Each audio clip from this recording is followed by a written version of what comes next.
¿Qué tal? ¿Cómo están? Pues vamos con una clase más, ¿no? De panorama bíblico, es la 47, y perdón que no ha sido muy consecutivo estas clases, pero sí han dado un poquito malo. Pero bueno, gracias a Dios ahí voy, ¿no? Ahí voy mejorando. Y pues ya estamos acá nuevamente. Hoy vamos a ver Primera de Corintios, ¿sí? Para que veamos esa carta, ¿no? Esa epístola. Esta, ok. También fue escrita por Pablo. Recordemos que Pablo es el de los que más escribieron en el Nuevo Testamento. Y entonces, bueno, pues vemos que es un libro del Nuevo Testamento. Y en esta carta Pablo escribe a la comunidad cristiana de Corinto. ¿Sí? Esta ciudad estaba ubicada en el istmo de Corintio, la estrecha franja de tierra que une el Peloponeso con la Grecia. ¿Sí? Es entre Turquía y Grecia, hay un estrecho. Entonces ahí es lo que une, ¿no? Entre lo que era Atenas y Esparta. ¿Sí? La ciudad moderna de Corinto se encuentra aproximadamente a 5 kilómetros al noreste de las ruinas antiguas de esa ciudad. ¿Sí? Esta primer epístola o carta a los Corintios fue escrita en Éfeso, donde según Hechos 20:31 Pablo vivió 3 años, probablemente entre el 54 y el 57 después de Cristo.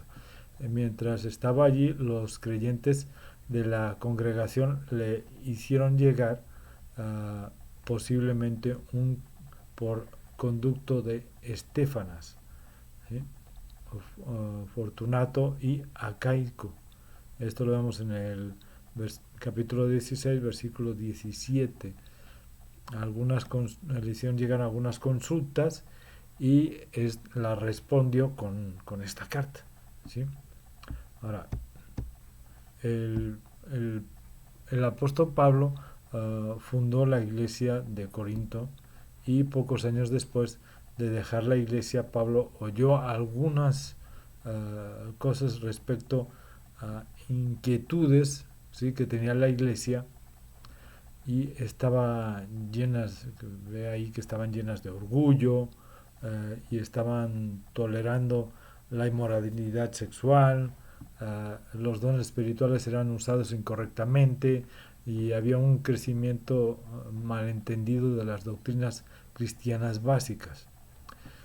Pablo escribe su primer carta a los Corintios en un intento por restaurar a la iglesia corintia a su fundamento, que es Cristo. ¿Sí?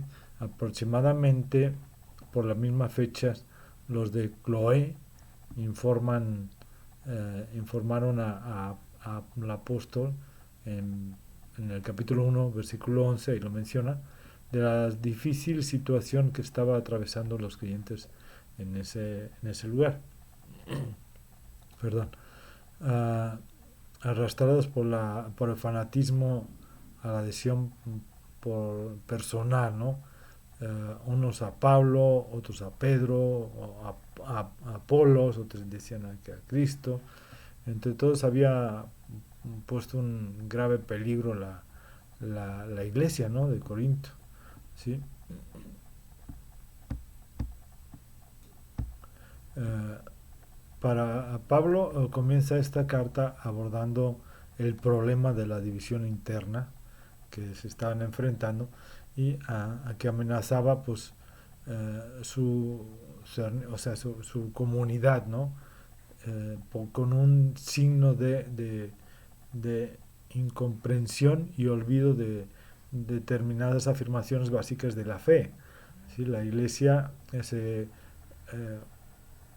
es convocada a una unidad de pensamiento y parecer, ¿no? O sea, vemos ahí en el capítulo 1, versículo 10 al 17.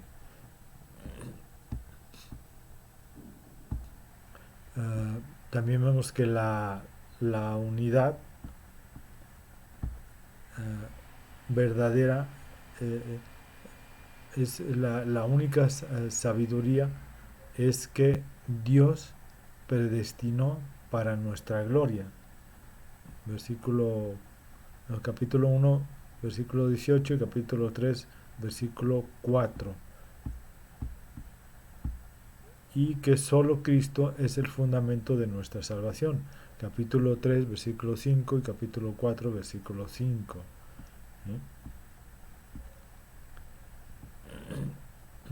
Enseguida trata de orientar a sus lectores respecto a otras males que ya estaban presentes en la iglesia, pero cuyo progreso había que impedir sin perder tiempo, ¿no? Por ejemplo, una situación incestuosa consentida por la congregación, capítulo 5, versículo del 1 al 13, ¿sí?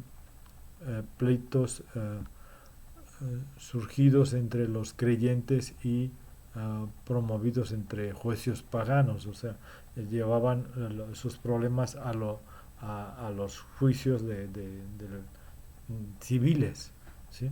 Eso lo vemos en el capítulo 6, versículo 1 al 11, y también vemos el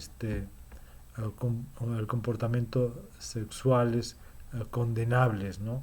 Del capítulo 6, versículo 12 al 20, y actitudes indignas entre los participantes en el culto, especialmente en la cena del Señor. Ahí lo vemos en el capítulo 11, versículo 17 al 22 y de 27 al 34. Junto a todas estas instrucciones, la carta contiene las respuestas de Pablo a las preguntas de los corintios relacionadas con el matrimonio cristiano y el celibato. Eso lo vemos en el capítulo 7, versículo del 1 al 40, con el consumo de los alimentos que antes de una venta pública habían sido consagrados a ídolos, ¿sí? Ahí vemos todo esto del alimento para que no caigan los débiles. Lo vemos del capítulo 8, versículo 1 al 13, y en el capítulo 10, del 25 al 31. Y con la diversidad. A ver, espérame. Ok, ahí está.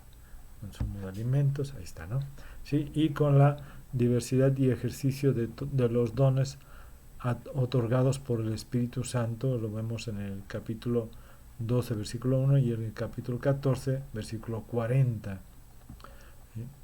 Entre otros textos relacionados con cuestiones doctrinales y de testimonio cristiano incluyen amonestaciones en contra de la idolatría, capítulo 10, versículo 1 al 11, versículo 1, y capítulo 11, del capítulo 10, versículo 1 al capítulo 11, versículo 1, y consideraciones sobre el atavío de las mujeres en el culto.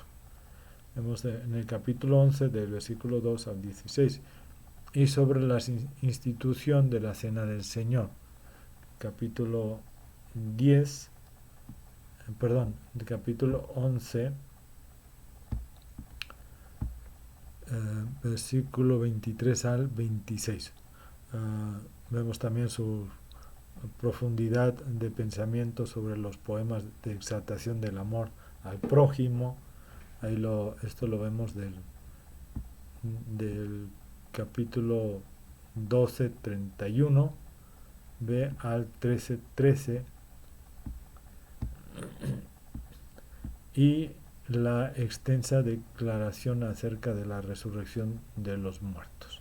Esto lo vemos en el capítulo 15, versículo 1 al 58.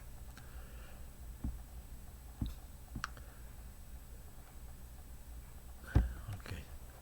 El cuerpo central de Primera de Corintios, prolongado por un saludo y una presentación temática de características generales o carácter general. Esto lo vemos en el capítulo 1, versículo de 1 al 9. Incluye un epílogo que tiene breves indicaciones acerca de la ofrenda para la iglesia de Jerusalén, más las acostumbradas salutaciones y notas personales, que lo vemos en el capítulo 16, versículo 1 al 24. ¿Sí? Y vemos también en el capítulo 10, Pablo utiliza la historia de los israelitas en el desierto para ilustrar a los creyentes de Corintios la locura del abuso de la libertad y el peligro del exceso de confianza, ¿no? Pablo les había advertido a los corintios acerca de su falta de autodisciplina en el capítulo 9, versículo 24 al 27. ¿Sí? Y el propósito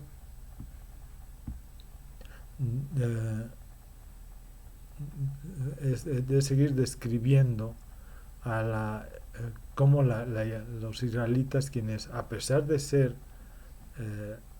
y ver, porque ellos en sí eran un milagro, ¿no? Pero bueno, sí, verlo, que ellos también vieron todos los milagros que se hicieron y el cuidado que Dios tenía por ellos, la división del mar rojo, por ejemplo, la milagrosa provisión del maná del cielo, la salida del agua de la roca. O sea, ellos malentendieron su libertad, se rebelaron en contra de Dios y cayeron en la inmoralidad y la idolatría. No solo una vez, muchísimas veces, ¿no? Y Pablo exhorta a la iglesia de Corintio a considerar el ejemplo de los israelitas y evitar la lujuria, la inmoralidad sexual, versículos 6 y 8, y el poner a Cristo a prueba y estarse quejando, ¿no? Versículo 9 y 10. Todo esto lo podemos encontrar perfectamente en Números 11, capítulo 11, versículo 4, 34, capítulo 25, versículo 1 a 9, Éxodo 16, 2, 17, 2, y luego 7, o sea, muchísimos, ¿no? Podemos ir viendo muchos de los en Éxodo, en Números, en Jueces, en todos lados, vemos cómo volvían a caer en la idolatría, ¿no? Entonces se los pone de ejemplo para que ellos no caigan precisamente en eso mismo, ¿no? Entonces muchos de los problemas y preguntas con los que estaban luchando los de la iglesia de Corinto aún están presentes en la iglesia de hoy, ¿sí? Las iglesias de la actualidad aún batallan con divisiones, con inmoralidad y con el uso de los dones espirituales o mal uso. Eh, entonces ahí vimos que Primera de Corintios pudo muy bien haber sido escrita en la iglesia actual, ¿no? ¿Por qué? Por todo las situaciones siguen mostrándose actualmente en nuestras iglesias. Y haríamos bien en atender a las advertencias de Pablo y aplicarlas en nosotros mismos, ¿no? En nuestras iglesias, pero también en nosotros mismos, ¿no?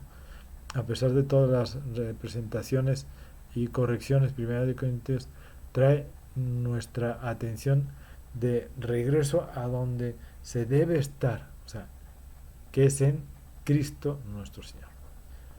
El amor genuino cristiano es la respuesta a muchos problemas. Capítulo 13.